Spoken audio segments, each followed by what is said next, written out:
Olá pessoal, vamos aqui agora gravar mais um episódio do nosso canal Jordão Eficiência. Espero que vocês curtam e vamos à apresentação. Bom, nesse episódio, é o quarto episódio da nossa série, nós vamos falar um pouquinho de ar-condicionado. Como a gente já falou no início da apresentação, no nosso primeiro episódio, aí, 0 de introdução, nós vamos falar dos conceitos mais aplicados a um ambiente menor, mais simples. Né? Não que isso se limite a esse tipo de ambiente, mas é uma forma da gente abranger um público maior. E esses conceitos que serão abordados aqui, eles são válidos também para o equipamento de grande porte. Né? No futuro a gente vai ter outros episódios voltados para equipamentos maiores, de nível industrial, como chillers, fancolete, fancoil, mas aqui a gente vai focar basicamente em equipamentos de ambientes menores. Isso aqui é uma brincadeira, né? Como você fazer para se livrar do calor. Né? Existe uma série de artifícios que as pessoas utilizam, colocar gelo aqui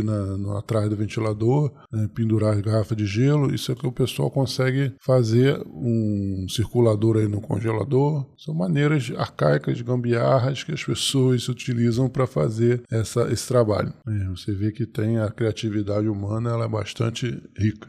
Mas quais são os tipos de equipamento de ar-condicionado que a gente chama de pequeno e médio porte? Né? O famoso equipamento de janela, né? O nome de janela é porque você instala na parede como se fosse uma abertura de uma janela, né? Parte fica para dentro, outra parte fica para fora. Você tem o equipamento split, high wall. O que é o split high wall? O split primeiro vem no inglês dividir. Né? É como se fosse um equipamento de janela que foi dividido em 2 pedaços. Então o pedaço frio, vamos chamar assim, que a evaporadora fica para o lado de dentro e a parte quente fica para o lado de fora. E high wall porque ele fica no alto da parede, aquele equipamento que você instala no alto da parede. Então hoje em dia ele é muito popular, né? Começou alguns anos atrás, mas hoje em dia ele já substitui o de janela, é muito mais fácil você comprar um split do que comprar o de janela. Existe também o split piso-teto.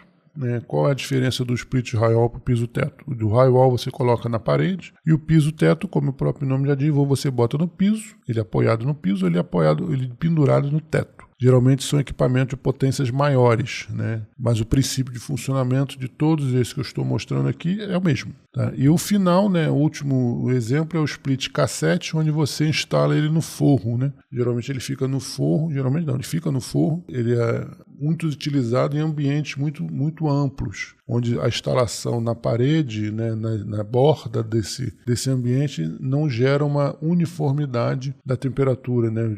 Próximo à parede fica frio, mas no centro fica quente, né? Porque é muito distante. Então, esse equipamento cassete ele é utilizado basicamente nesses ambientes maiores, onde você instala no meio do seu ambiente, né? Por conta da instalação ser no teto. Bom, mostrando aqui o equipamento de janela, como é que ele evoluiu ao longo do tempo, a gente tem dados aqui de 2017 e 2024. Esses dados foram retirados da tabela do Inmetro, naquele processo do Programa Brasileiro de Etiquetagem, que a gente já comentou nos episódios anteriores, né? E essa tabela traz todos os equipamentos que foram submetidos a esses ensaios. Você vê aqui o equipamento de janela em 2017, a potência dele variava de 5.000 a 30.000 BTUs por hora, né, equipamentos pequenos e até um grande, e você tinha essa distribuição. Categoria A, você tinha 88 unidades, B, C e D. Você vê que a maior população está inserida na categoria A, mas você tem D também. E em 2024, a faixa de potência dessa tabela mudou de 7.000 para 30.000, né? Então os equipamentos menores foram descontinuados, acredito, e a quantidade também diminuiu, né? Você vê que a quantidade de equipamentos, se você somar todos os equipamentos da 2017, reduziu bastante a quantidade por conta da substituição que esses equipamentos estão tendo pelo split. Mas você tem ainda uma boa quantidade de equipamentos B e C dentro dessa categoria ainda nesse ano. Bom, no caso do split high wall, né, eu vou chamar só de split a partir de agora, você tem basicamente 2 categorias, rotação fixa e rotação variável. Rotação fixa é o tradicional, e rotação variável é o que as pessoas costumam apelidar de inverter. Mas a gente vai mostrar como é que funciona isso um pouco mais à frente.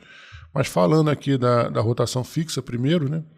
Em 2017, a gente tinha na tabela do Inmetro de uma variação de potência de 7 a 30 mil BTUs por hora, né, com uma concentração grande na faixa A da etiqueta do Inmetro. Em 2014, essa faixa de potência subiu de 7 para 9, agora de 9 a 30 mil BTUs por hora, e você vê uma grande concentração aí na categoria C ainda. Né? Mas você vê uma grande redução também da quantidade de equipamentos de rotação fixa. E essa redução ela se mostra inversamente na categoria variável, em rotação variável. Que você vê em 2017 tinha uma quantidade aí bastante significativa e aumentou bastante ao longo do tempo. Em 2024, você tem dentro dessa categoria de 9 a 36 mil BTU, a grande concentração de 588 unidades na categoria A. Então, realmente, o split inverter, né, de rotação variável seria o mais adequado, mas é sempre bom ter cuidado porque ainda existem splits inverter B, né? E a gente vai chamar atenção disso aqui porque isso é muito importante, você precisa tomar cuidado. Não é porque é inverter que ele é eficiente. Não? Então existem equipamentos que você precisa tomar cuidado na hora de comprar. Então na hora de comprar não peça o vendedor na loja simplesmente ou no site você identificar, não é inverter, então estou comprando equipamento eficiente. Isso não é verdade. O piso-teto, né, você tem também rotação fixa e variável. Né? Como eu falei, ele geralmente são as potências maiores, ele chega até 60 mil BTUs por hora. Né? E na rotação fixa agora, em 2024, essa faixa de 12 a 60 passou de 24 a 60. E você vê também na rotação fixa uma redução da quantidade de equipamentos disponíveis. Né? E aqui uma característica interessante, você tem equipamento piso-teto, categoria F, pior de todas que você poderia imaginar. E dentro do perfil de rotação variável, que seria o inverter, você tinha em 2017 poucas unidades, esse perfil se modificou, hoje você tem muitas unidades, praticamente todas as unidades na categoria A, mas existe um na categoria D. Né? Então tome muito cuidado com esse tipo de equipamento também. E dentro da categoria split cassete, na rotação fixa 2017, você tinha uma grande concentração ali no C e no D. Né? Isso já mudou para 2024, você quase não existem mais equipamentos split cassete rotação fixa no mercado. Você vê que a quantidade reduziu drasticamente. E em termos de rotação variável, em 2017 para 2024, você tem aqui também um aumento da quantidade de equipamentos, concentração na categoria A, mas da mesma forma que o piso-teto tinha o D, aqui nós temos 3 representantes também na categoria D. Então você tome cuidado, mais uma vez, rotação variável não quer dizer que o equipamento, todos eles são eficientes. Como é que funciona o ar-condicionado? Né? Vou passar rapidamente, né? Existem vários vídeos, várias animações na internet onde você pode ver isso com mais detalhes, mas ele se utiliza da lei zero da termodinâmica, que é onde diz que o calor ele se propaga de um corpo mais quente para um corpo mais frio. Essa é a tendência natural da física, mostrar que o calor sempre vai de um corpo mais quente para um corpo mais frio. Então, se utilizando dessa premissa, existe esse circuito aqui interno que fica dentro do equipamento, onde faz essa variação. Como é que funciona isso aqui? Eu vou mostrar aqui vou pegar um laser aqui. Como é que funciona isso aqui? A gente tem essa parte aqui que fica dentro do ambiente, né? Se for um equipamento de janela, tudo fica numa caixa só. Se for um equipamento split, isso aqui fica numa caixa, isso outro fica na outra, na parte interna e na parte externa. Mas é basicamente o mesmo princípio de funcionamento. Você tem aqui um gás que passa por dentro dessa tubulação, onde você tem duas variáveis aqui. Primeiro, um compressor, que comprime esse gás acionado por um motor elétrico. Existe um motor elétrico aqui acionando esse compressor e ele comprime esse gás. Esse gás ele vem, ao ser comprimido, ele aumenta a pressão e aumenta a temperatura. Então ele fica numa temperatura de 55 graus, esses são valores médios, né? Passa aqui por uma serpentina, um trocador de calor. Aqui tem um ventilador, dos dois lados tem um ventilador para ajudar essa passagem do ar. E eu troco o calor com o ambiente externo. Como ambiente externo, aqui está essa primeira troca de calor aqui, eu gero uma temperatura alta aqui do lado de fora, né? Até você bota a mão, isso funciona, a geladeira é parecido também, tá?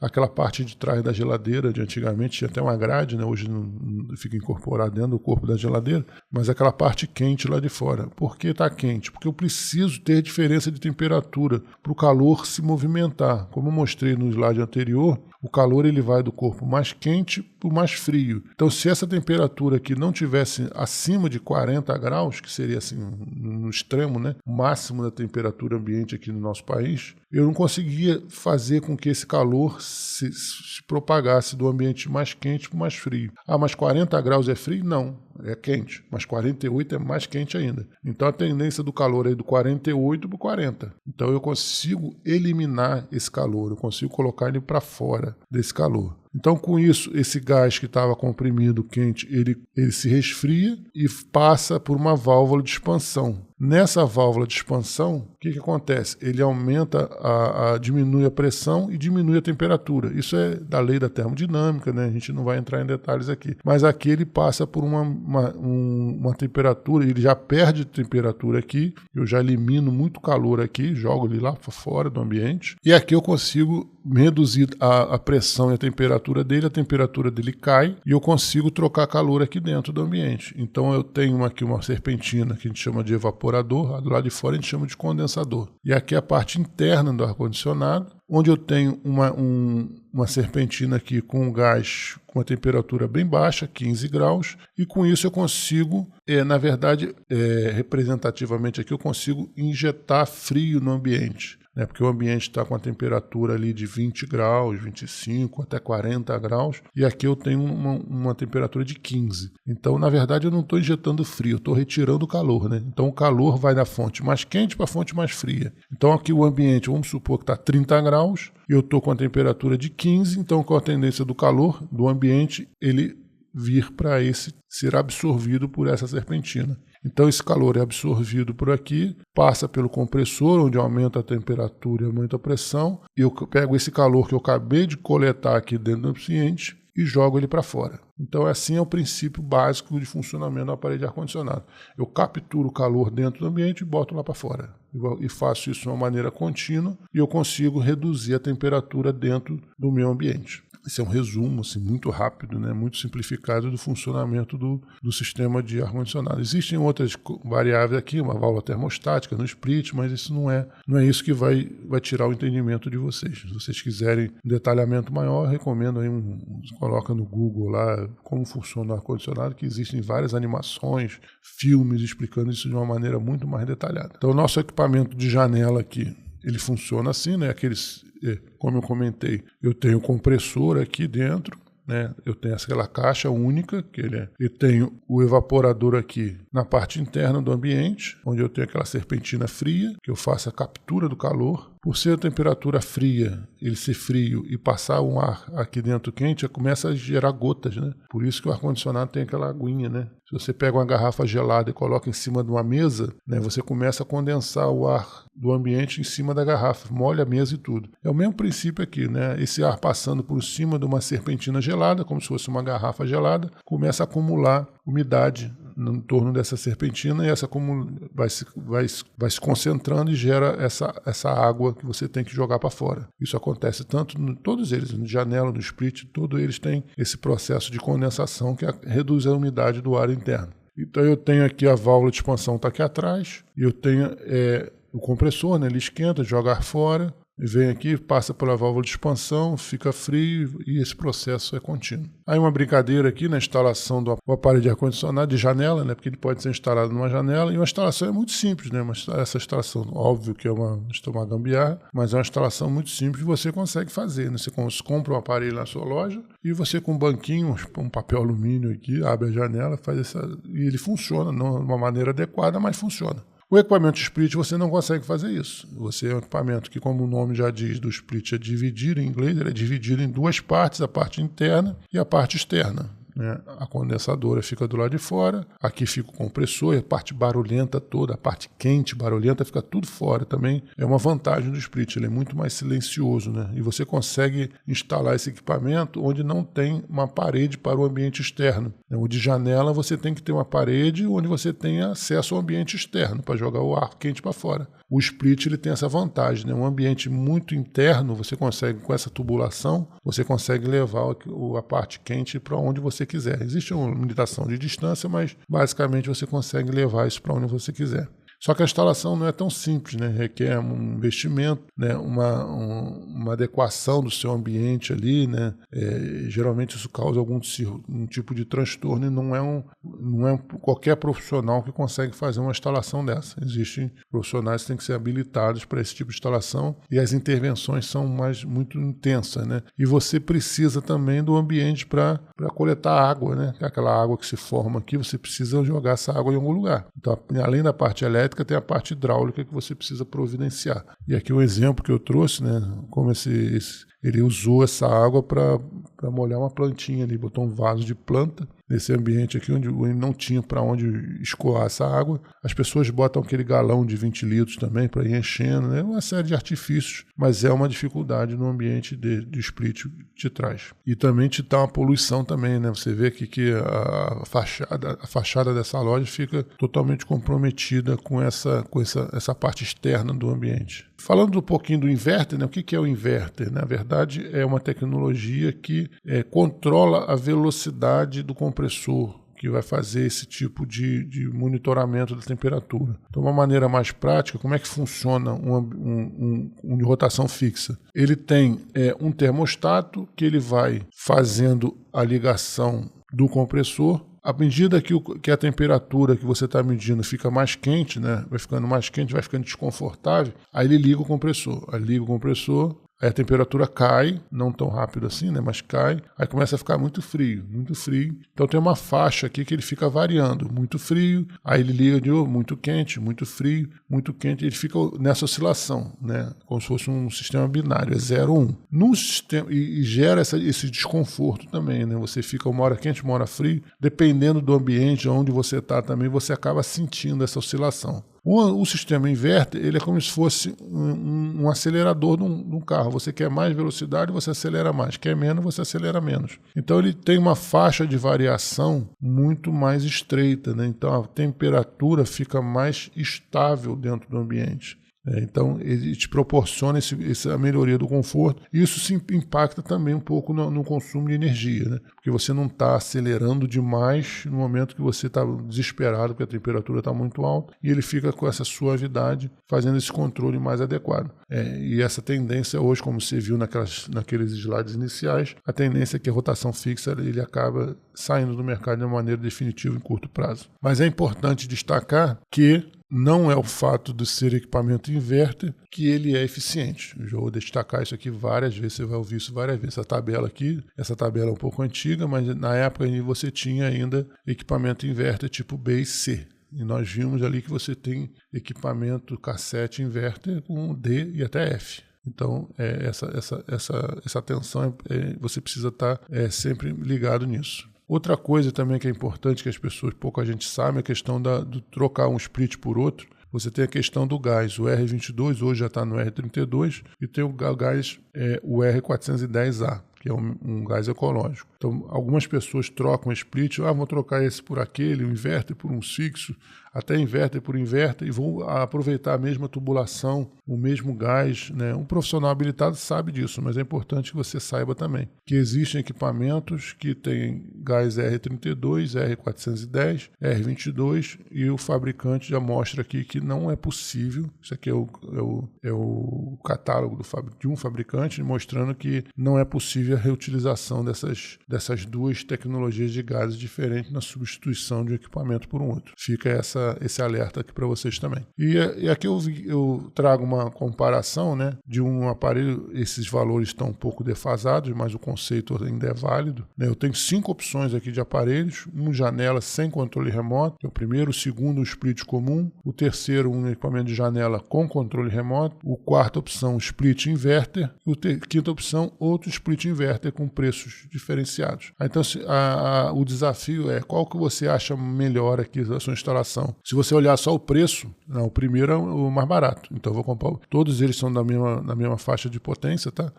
Então eles são equivalentes. Então, se você olhar só o preço, eu vou escolher o número 1, que é o mais barato, né? E se eu for olhar aqui o mais caro, que é a opção 4, será que ele vale a pena ou não vale a pena, né? Então a gente fazendo aquela avaliação do consumo de energia, né? Esse aqui é um exemplo. Eu tiro o primeiro aparelho que eu escolhi, ele é nível A, o consumo dele, calculando aí, baseado na tabela do Inmetro, 45,8 kWh por mês. Isso eu não precisei nem calcular, eu peguei direto da tabela. A segunda opção é um ar-condicionado split comum, é nível C, na época ele era nível C, tem um consumo de 51,5. A terceira opção é um nível D, apesar de isso eu já mostrei nos episódios anteriores, a classificação dele na propaganda, mas na verdade ele é um D, né, e tem esse consumo de 52,7. A quarta opção é um split inverter nível A, com consumo de 40,9. E a última opção é um split inverter nível C, consumo 47,5. Então, se você comparar aqui pelo preço, eu acho que a opção 1 seria melhor. Mas se você comparar o consumo, você vê que a opção 1 perde. Tipo a opção 4. A opção 4, de 40,9 kWh por mês, seria o menor consumo, né? E o segundo melhor não é o split da opção 5, que é um split mais barato, né? R$ 2.899 na época. A segunda melhor opção é o de janela, a opção 1, que ficou com 45,8. Aí você coloca isso o preço da sua tarifa e o tempo de utilização, e essas contas aqui de consumo é baseado em 1 hora por dia, né? A tabela do Inmetro, ele calcula o consumo se você utilizar 1 hora por dia. Então você calcula quantas horas você vai utilizar, vezes a tarifa, e você vai ver se vale a pena pagar mais, pagar menos, quanto tempo esse investimento adicional na opção 4 aqui, que seria o menor consumo, que é o mais caro, quanto tempo isso se pagaria. A gente também tem uma opção de controlar a temperatura no controle remoto. O que a gente percebe? Muita gente faz. Coloca o ar-condicionado em 16 graus, 17 graus, no mínimo possível do sistema que ele possibilita do controle remoto. Aqui tem uma opção aqui no ambiente que está com 16 graus. 16, 17, o que acontece? 18 graus, vou fazer um exemplo aqui, 18 graus. Se eu tiver um controle a 18 graus, o que ele vai fazer? Ele vai tentar manter o ambiente a 18 graus. Foi o que eu pedi para ele, para o aparelho de ar-condicionado fazer. E o compressor vai ficar ligado. E a temperatura ambiente dentro do ambiente começa a cair. Vai começar a cair. Ela começa a cair, mas ele não consegue chegar a 18 graus, porque esse ambiente, a norma de conforto diz que 24, 23 graus seria uma temperatura confortável. E geralmente você dimensiona um aparelho de ar-condicionado para atender a essa temperatura. É óbvio que você pode dimensionar um aparelho muito grande que consiga dar 18, 17 graus, mas isso aí fica desconfortável, você tem que usar agasalho para isso. Mas um exemplo, aqui que eu estou trazendo, ele não consegue, ele só consegue 23 graus ali, ele chega no mínimo, no máximo a 22, mas ele não consegue chegar no 18. E ele fica tentando chegar no 18, desesperadamente tentando chegar no 18. E a linha de baixo é o compressor do aparelho, ele fica ligado praticamente o tempo todo, tentando baixar essa temperatura. Quando eu aciono o controle remoto para 23, 22, 24 graus, que seria a temperatura confortável, o que acontece?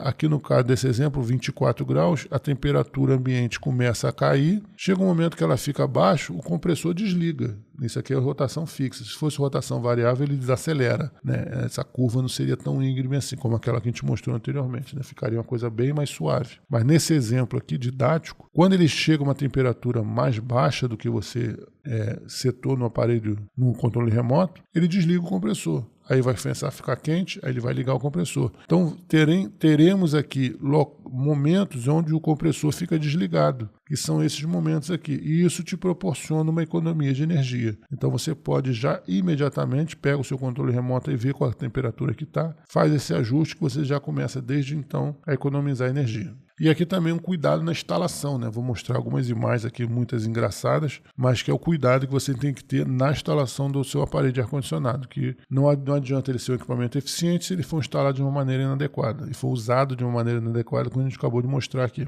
né? E você vê que esse aparelho tem uma abertura lateral aqui, né? Totalmente improvisado, onde a vedação do ambiente, né? Não faz o menor sentido eu ter esse aparelho de ar-condicionado com essa abertura lateral aqui, onde o ar fica entrando e saindo sem nenhum tipo de controle. Aqui você tem uma situação interessante, o ambiente ficava muito frio, vou pegar um apontador aqui para mostrar, o ambiente ficava muito frio e providenciaram esse plástico aqui para tapar, o ambiente estava muito frio, né? E se você vê o controle de temperatura, o termostato está no máximo. Ao invés de mexer no termostato, se mexeu na improvisação aqui de botar um plástico. Óbvio que isso aqui não vai resolver nada, né? O ar vai continuar saindo aqui com a velocidade maior, vai fazer até um pouco mais de barulho, mas continuava gelado, a opção foi abrir a janela.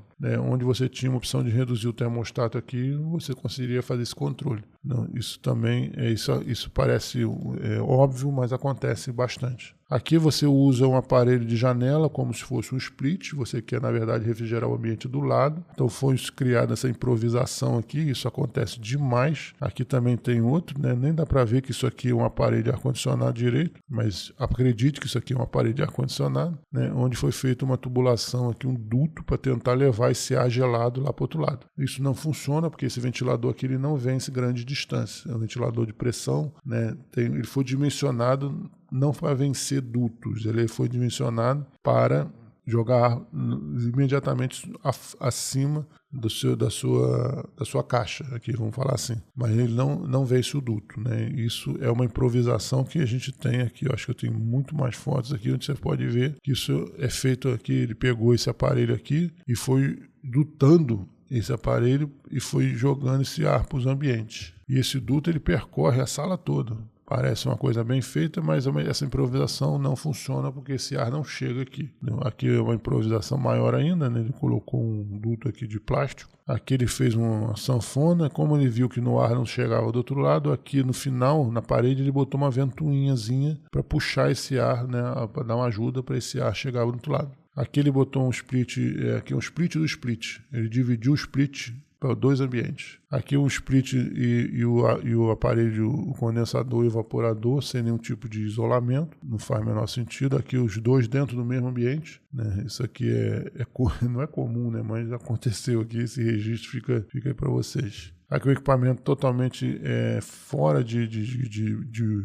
das características de funcionamento normais, mas estava funcionando. Tá? Você não vê que não tem mais o filtro frontal, a serpentina totalmente obstruída, então o ar não consegue entrar aqui para ser gelado, né? E é isso que o pessoal estava usando até então. Aqui o categoria B, nesse equipamento categoria B, e como ele fazia um vento que incomodava as pessoas aqui, foi criado um anteparo aqui para poder barrar esse vento gelado, né? E você vê que é um ambiente o anteparo foi feito com até um cuidado, né? Envernizado, bonitinho, vidro. Mas existem desse tipo, mas existem também as improvisações. Isso não faz no menor sentido. E aqui o característica interessante que ele está instalado de uma maneira inadequada. Por quê? Porque a saída lateral aqui está para dentro do ambiente. E é por essa abertura lateral que ele puxa o ar externo para passar pelaquela serpentina quente, você lembra, né, dos 55 graus, para poder jogar o calor para fora. Então, ao invés de ele estar puxando o ar ambiente lá de fora, ele está puxando o ar daqui de dentro. O ar refrigerado ele está jogando lá para fora, entendeu? Então, isso não faz o menor sentido também. Você vê que acontece aqui também, era só dar uma empurradinha ele para fora que essas venezianas aqui ficariam pro lado de fora. Então, são cuidados que você tem que ter na hora de comprar e na hora de instalar, né? Aqui você tem um ambiente que a cadeira ficava incomodando o vento aqui na cabeça da pessoa, então colocou-se um anteparo aqui. Aqui ele dutou a parte quente, né? Ele pega o ambiente aqui e joga a parte quente lá para fora, e aqui a água ele joga para lá. Então a improvisação ela tem várias vertentes, né? A imaginação do ser humano Aqui ele botou dentro do banheiro a parte fria para o outro ambiente, né? Então esse ambiente fica totalmente. E a troca de calor acaba não mais acontecendo. Aqui ambiente, como esses splits podem arquitetura, né? Você vê que essa rua aqui tem uma arquitetura diferenciada, mas foi totalmente descaracterizada por esses aparelhos aqui que ficam do lado de fora. Tem opção melhor para isso? Tem, mas isso aí é assunto para um outro episódio. Aqui você vê também como é que fica totalmente poluída, descaracterizada a arquitetura do local. Isso aqui já é um exagero ainda, né? Você vê os prédios residenciais. E para finalizar aqui um hotelzinho, um pequeno hotel, né, onde eu editei essa foto, porque na verdade essa foto é assim, né? Você vê como é que o aparelho, aqui tanto de janela quanto de split, ele desconfigura totalmente a fachada do ambiente. Bom, gente, isso era o que eu tinha para mostrar para vocês em relação ao ar-condicionado. A gente vai ter, né, outros episódios mostrando isso de uma maneira um pouco mais detalhada e um pouco mais voltada para o ambiente industrial, tá? Mas eu queria mostrar para vocês aí os conceitos básicos e como é que isso se aplica em qualquer tipo de situação. Muito obrigado e até a próxima.